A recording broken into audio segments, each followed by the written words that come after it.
Bienvenue sur Univers Gayandé, une chaîne dédiée au monde passionnant du sport où chaque vidéo vous plongera au cœur de l'action.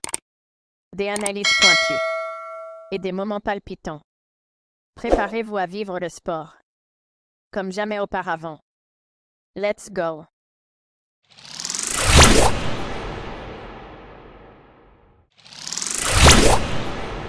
Le gardien des éléphants de la Côte d'Ivoire a réalisé une sortie il y a quelques jours depuis la France sur la CAN 2023.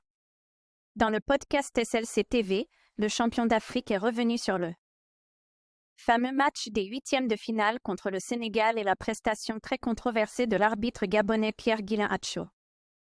La Côte d'Ivoire est sur le toit de l'Afrique depuis le 11 février dernier. Après une finale haletante contre les Super Eagles du Nigeria, gagnée en toute fin de rencontre, 2-1. Les éléphants succèdent aux lions de la Teranga du Sénégal qui étaient les tenants du titre. Pays organisateur de cette 34e édition de la Coupe d'Afrique, le pays de Didier Drogba concluait ainsi et de la plus belle des manières. Les éléphants succèdent un parcours complètement fou. Mal embarqué dans la compétition après les 3 matchs de poule, la bande à Franck Kessié, Max Alain Gradel et autres Yaya Fofana ont créé la surprise dès les huitièmes de finale. Qualifié in extremis en tant que 4e meilleur 3e du tournoi, grâce aux Lions de l'Atlas du Maroc qui ont éliminé les Chipolopolo de la Zambie, la Côte d'Ivoire affrontait le Sénégal en 8e.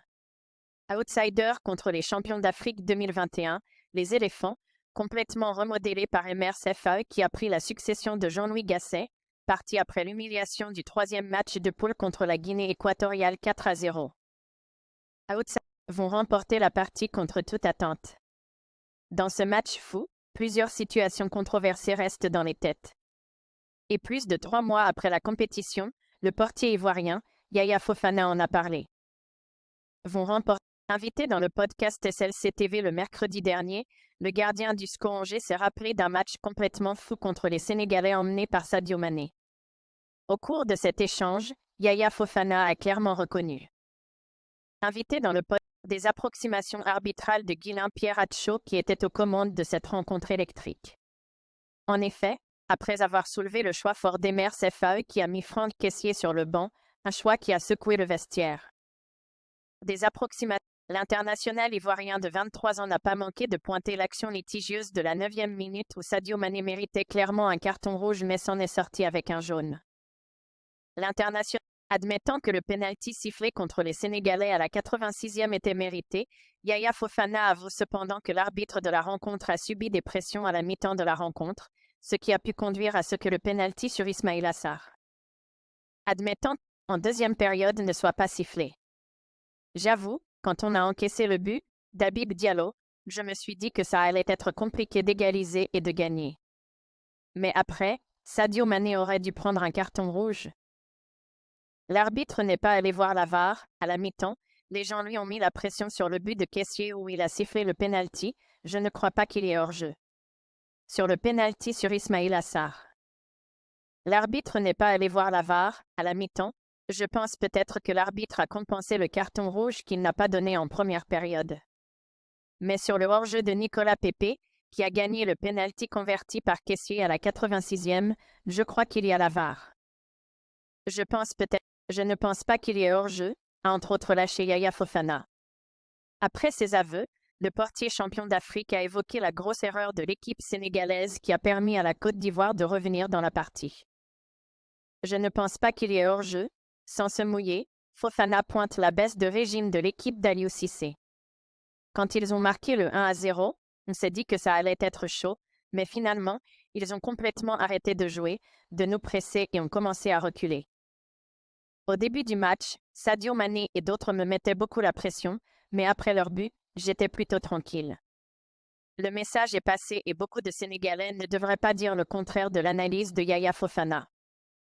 Au début du match, la Côte d'Ivoire a réalisé une CAN fabuleuse, tant sur le plan organisationnel et sportif, en donnant énormément de frissons aux amoureux du ballon rond. Le Sénégal ne peut que s'en prendre à lui-même de se laisser endormir par les joueurs de faille.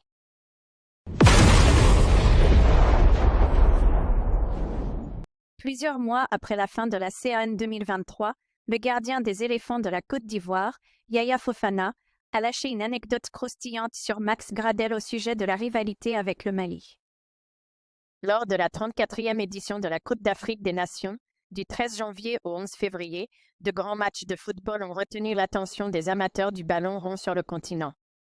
Si plusieurs grandes confrontations se sont déroulées. À l'instar d'un Cameroun-Sénégal ou d'un Sénégal-Côte d'Ivoire, le derby des quarts de finale de la CAN 2023 entre les éléphants et les aigles du Mali a été très alléchant.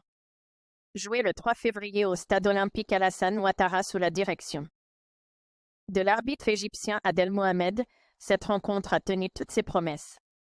Après avoir éliminé les Lions de la Teranga en huitième de finale, les Ivoiriens devaient faire face à l'équipe d'Eric Schell qui était l'une des plus belles du continent. Depuis un moment, les équipes, quand elles jouent contre nous, si elles veulent jouer sur le plan de la possession et de la qualité technique, elles n'existent pas. Elles ne sont pas capables de rivaliser avec nous.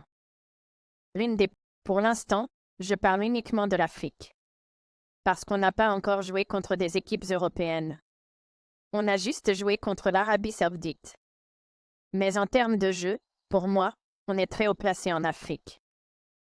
Confié récemment sur Mali Bafm, le sélectionneur malien sur son équipe.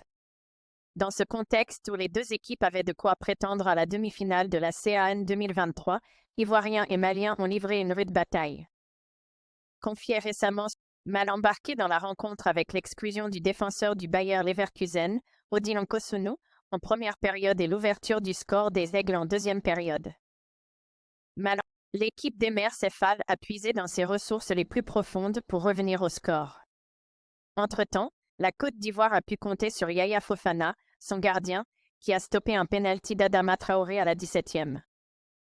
L'équipe d'Emer, après une égalisation tardive de Simon Adingra, 90e, Oumar Diakité va donner la qualification aux éléphants à la 120+2, la fin des prolongations. Contre toute attente, l'équipe orange parvenait à maintenir sa domination vis-à-vis des aigles du Mali. Quelques mois après ce derby ouest-africain, Yaya Fofana est revenu sur ce match dans le podcast SLC TV en France. Le jeune gardien du SCO d'Angers, qui revenait sur le parcours glorieux de son équipe lors de la CAN 2023, a lâché une belle anecdote sur le vétéran Max-Alain Gradel. En effet, revenant sur la rivalité qui lie la Côte d'Ivoire et le Mali, le portier des éléphants a confié, dans la discussion avec les intervenants du podcast, a lâché une belle anecdote. Comment l'ancien capitaine qui a pris sa retraite en mars dernier les a motivés à éviter la défaite. Est-ce qu'on a pris le Mali de haut? Non, franchement, on avait beaucoup de pression, le Mali est fort. Mais après je ne vais pas mentir. Moi je me rappelle, Gradel nous a dit avant le match, on peut perdre contre tout le monde mais pas contre les Maliens, a dit Fofana. Une confidence qui en dit long sur l'antagonisme entre les deux pays qui ne se font aucun cadeau sur tous les plans. Moi je me rappelle. En tout cas, la Côte d'Ivoire a réussi à faire ce qu'elle fait si bien depuis plusieurs années tandis que le Mali a une nouvelle fois échoué alors qu'elle avait la victoire entre les mains jusqu'à la fin du temps réglementaire. En tout cas, la Côte d'Ivoire a réussi à faire ce qu'elle fait si bien depuis plus. Il faut dire que comme contre les Sénégalais, les éléphants ont réussi à renverser la vapeur avec le soutien du public. On connaîtra la suite avec le sacre final contre les Super Eagles du Nigeria. Il faut dire que comme contre les Sénégalais, les éléphants